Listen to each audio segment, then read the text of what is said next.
The Sonic Riders series is one of those series that burn bright and fast. The first game that showed off that Sonic had finally broken away from Sonic Team's first few mediocre attempts at a racing game. The second game was more of a take it or leave it type of situation, with better music and a sense of style, but the gameplay was far more casual. And the third game completely shitted on the Riders IP, killing any chance of a potential comeback. Thanks, Xbox. Sit back and relax as I tell you the rise and fall of the Sonic Riders trilogy.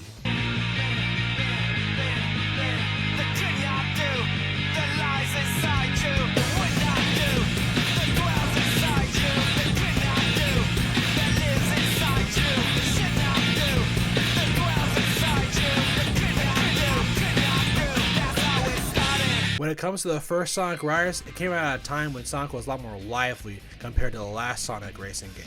As I discussed previously in the series, Sonic R came out in 1997 to a resounding whimper, and Sega was too busy trying to keep its head above water during the Dreamcast era to really care about Sonic racing games. But when Sonic jumped ship to GameCube in 2001 with the release of Sonic Adventure 2 Battle, Sega started a streak of releasing at least one Sonic game per year for 5 years straight, and 2006 was supposed to be the most ambitious year yet. 4 games were set to launch in 2006, all different genres and covering every major system of the mid-2000s. But the first to release was Sega's swan song for the 6th generation of consoles, that being Sonic Riders. The inspiration for Sonic Riders' more futuristic style came from game designer Takashi Yuta wanting to experiment and get away from previous Sonic racing titles. Instead of cars, Yuta wanted Sonic on a board, similar to that of City Escape from Sonic Adventure 2, which is where the idea known as hovercrafts, or rather extreme gears, were born. It's also important to note that this game was inspired by the huge explosion of extreme sports games in the early 2000s. I mean, you had games like Trick Style on Dreamcast, MX vs ATV Unleashed, Razor Freestyle Scooter, the SSX games, and of course the granddaddy of them all, the Tony Hawk Pro Skater series. These games had a foothold on the market during the time, and think about it like this: Tony Hawk Pro Skater 3 is the highest rated game according to Metacritic on the PlayStation 2, out of the 4,000 games that are released on the platform. Dang. And Pro Skater 2 on PS1 still in the top 5 highest rated games of all time, 25 years after it came out. It was a no-brainer for Sega. They wanted as much from this genre as they possibly could get, so developers were given free reign to experiment as much as they wanted to on this last 6th gen title. A brand new art style, a pirate-like antagonist, the Ghost in the Shell studio developed opening cinematic. They pulled out all the tricks. Additionally, there was a GBA port of the game titled Sonic Extreme, but that was cancelled due to time constraints. See, Sega wanted Backbone Entertainment, the developer of the port, to basically restart the game on a new engine to include more 3D elements, but that would not allow them to release the game on time, so it was canned. Boy, if I had a nickel for a game called Sonic Extreme that was cancelled last second. I only have 2 nickels, but it's a little weird that it happened twice. The game was first shown off at the Tokyo Game Show in September of 2005, and was later released worldwide February and March of 2006 to a resounding You see, the thing with Riders is you need to get it to understand it, if that makes sense. If you're not willing to deal with a high skill ceiling, you're not gonna like it. Riders was made for extreme sports fans and Sonic diehards only. Everyone else is just completely out of the loop when it comes to this game. But let's figure out why right now.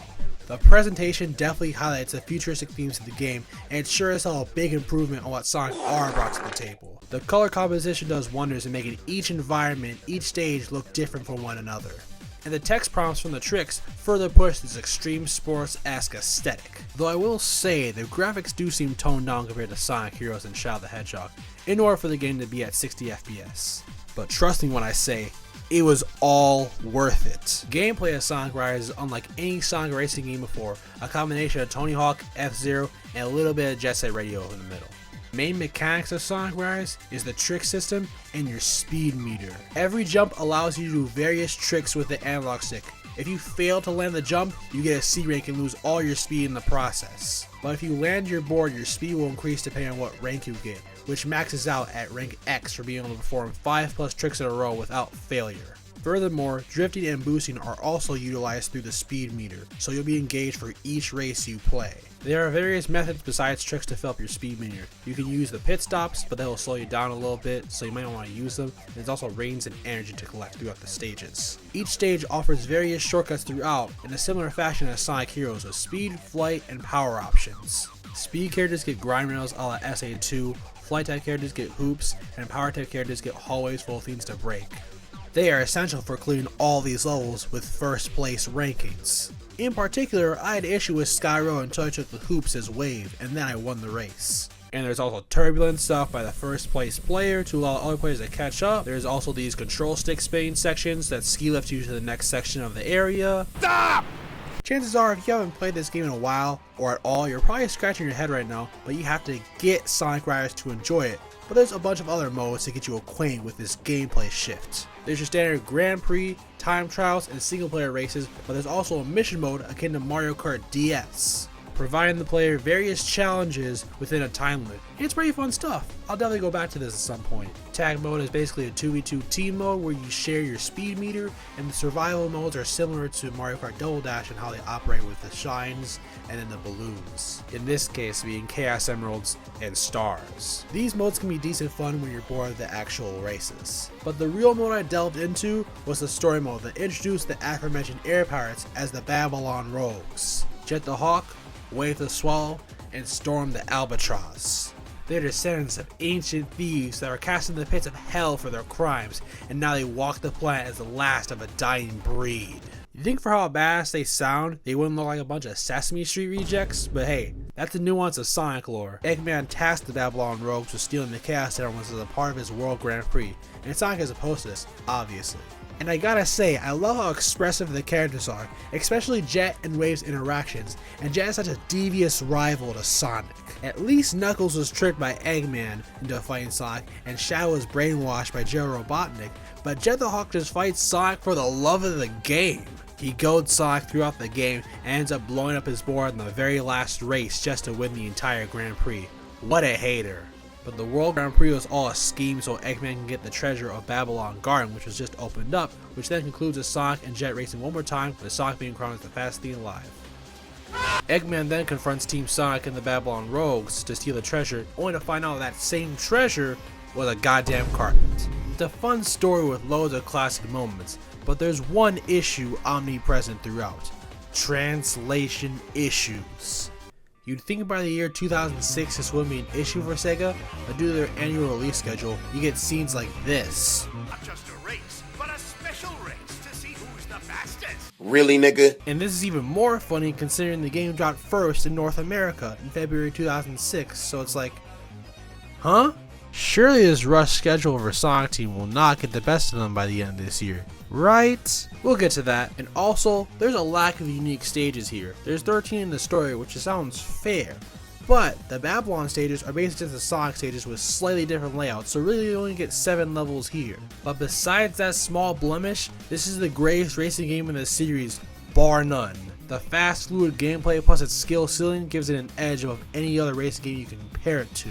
And it finally gave Sonic its own racing game feel after 12 years of meandering.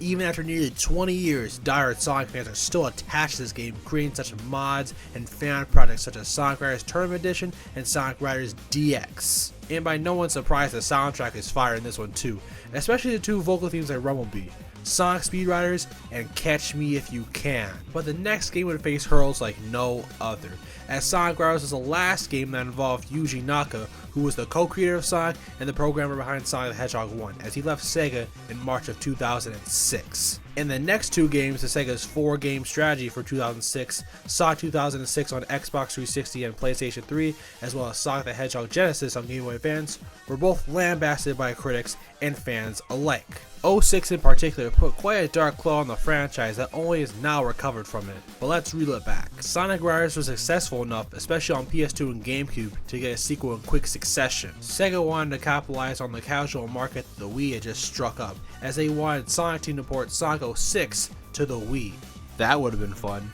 But the Wii's lower specs required an entirely separate game to be developed, that being Sonic and the Secret Rings, which released in early 2007. Despite its infamous reputation amongst hardcore Sonic fans, it sold quite well for a Wii exclusive. This resulted in games such as Dimps' remake of Sonic Unleashed on Wii and PlayStation 2, the Mario Sonic Olympic games, as well as the sequel to Sonic Riders, Sonic Riders Zero Gravity. Sonic Riders Zero Gravity released on Wii and PlayStation 2 in January 2008 in North America and Japan, followed releases in Europe and Australia in February and March of 2008. And while I do enjoy this game, it is such a massive step down from Sonic Riders 1 in so many ways. Riders 1's reception was based on its lack of accessibility, but Zero Gravity goes out its way to oversimplify everything to the point where it doesn't even feel like a sequel at all. First off, there's no boost meter, all the tricks are automated, and there's no drifting at all. There's this new gear system that adjusts your speed and allows you to get certain shortcuts depending on which one you have. And the gravity dive is pretty cool too, you can just soar throughout the entire level just in one go. It's still fun, but the game is far more casual this way, which makes sense since it was on the Wii, but you could have had automatic and manual options for all of these. But no, the gameplay is this neutered when it primarily released on a Nintendo console just for Mario Kart Wii to come out 3 months later. If this had a PS3 and Xbox 360 version that was more extreme feeling like Riders 1, then that could have circumvented my feelings on the gameplay, but due to annual releases, deadlines, or just straight up ignorant overcorrection, the gameplay is how it is, and it's a little disappointing to me. I will say that presentation and level design are improved from Sonic Riders 1. The levels feel a lot more vibrant this time around, especially Crimson Center and Aquatic Capital. The menus look just as vibrant as well, the UI is less cluttered, though the story cutscenes suffered a little bit due to the lack of expressiveness. Though the music is undoubtedly better in this game compared to Riders 1, the main theme blows every instrumental theme from Sonic Riders 1 out of the water. And there's also Aquatic Time and Dive into Gravity. Ungraffitified is one of the greatest main themes in the series, and Catch Me If You Can is a top 5 Sonic song. Y'all can fight me in the comments. I'm 100% correct.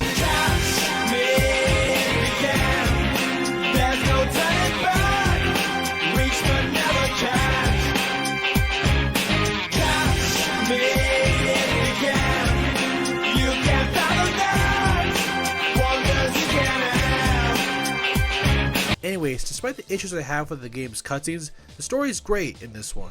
Team Sonic gets jumped by a bunch of robots and gets a hold of the MacGuffin I mentioned beforehand, the Arc of the Cosmos that allows the manipulation of gravity, which leads to Sonic and Jet confronting Eggman over his Muotech robots going out of control, but this is all ploy by Eggman to use the Arcs of the Cosmos to build Eggman Land.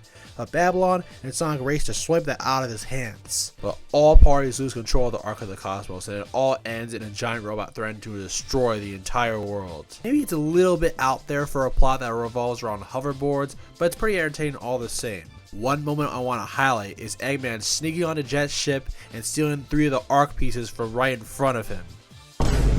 This whole idea is ridiculous, and I love it. Despite my grievances with the game, this was still pretty enjoyable. It took some risk, it failed in some areas, succeeded in others, though reception was still mixed. Likely due to 06 just releasing and the series not being in a good state at the time, but hey. Sonic will win back fans in the next decade with games like Sonic Colors and Sonic Generations early in that decade. Perhaps Sonic Riders can mix the tricks and the boost meter of the first game with the gravity dive mechanic from the second game to make an all-around better experience for fans and casuals alike. Yeah, that did not happen. Not a fucking bit. Sonic Free Riders is a byproduct of Sega's insistence on annual releases, caving towards the casuals that never wanted them in the first place, and spending the first decade and a half as a third-party publisher, jumping from platform to platform without really knowing how to develop for said platform. This can be seen through Sonic Team's output in the previous generation of consoles, as all home console Sonic games from late 2001 to early 2006 were made with the Nintendo GameCube in mind. The other versions of 6th generation Sonic titles, especially the ones that appear on PlayStation 2, suffer from optimization issues due to rushed scheduling. This can also be said about the aforementioned port of Sonic the Hedgehog 1 to Game Boy Advance, Sonic the Hedgehog Genesis. It was rushed out to meet the 15th anniversary of Sonic date they had in mind for it, and the result was a choppy, unplayable port of a game from 1991. But no game in the series comes close to how unoptimized and unplayable Sonic Free Riders is. You may be asking yourself, now why is that? It all comes back to this disgusting monstrosity we have right here. The Xbox 360 Kinect was released in 2010, and it's all to take a bite of the Wii's motion mash market. But instead of holding a controller in your hands, you are the controller. This is the worst controller I've ever seen. The Kinect was basically a $150 webcam that would scan your body and simulate your motions like pressing buttons on a controller would do. This is what YouTube looked like in 2010. Did you expect this to work well? Yeah, the Kinect was mostly non-functional, as most of its big games were bashed for having bad controls and simply just lacking depth, and Sonic Freeriders was no exception to that. The Kinect was so ass that basically guaranteed that the PlayStation 3 would catch up to the Xbox 360 in terms of sales by the end of that generation. It's like after Halo Reach, Xbox just gave up and decided to release dancing games and sports games for 3 years straight. It was shown at E3 2010, and I wasn't following games this early in my life, but this looks about as bad as Nintendo showed at E3 2008. Like, only Sega would market something so overtly unfinished, and when released in November 2010, it was panned for being, you guessed it, overtly unfinished. And setting everything up was a chore to do as well. I placed my webcam on my Xbox Series X and then the Kinect on my PlayStation 5 while I tried to slam it into the mic. The opening's cool, but it has major 7 rings in hand syndrome, where the song is spammed so often within the game that it just makes your ears bleed, because attempting to skip the cutscene is a chore in of itself, but that's just the start. And getting through the menus in this game is something I wouldn't wish on my worst enemy, and I'm quite the hater. You have to painstakingly glide your hands across the air to select which option you want. Saying this is frustrating is an understatement. Even if you consumed every drug in the world, you still have control of your entire body more so than playing this game sober. Next. Hold on. Okay, I might just drop that and stop this shit right now. Okay. Come on. I'll give you like 10 seconds. One more time.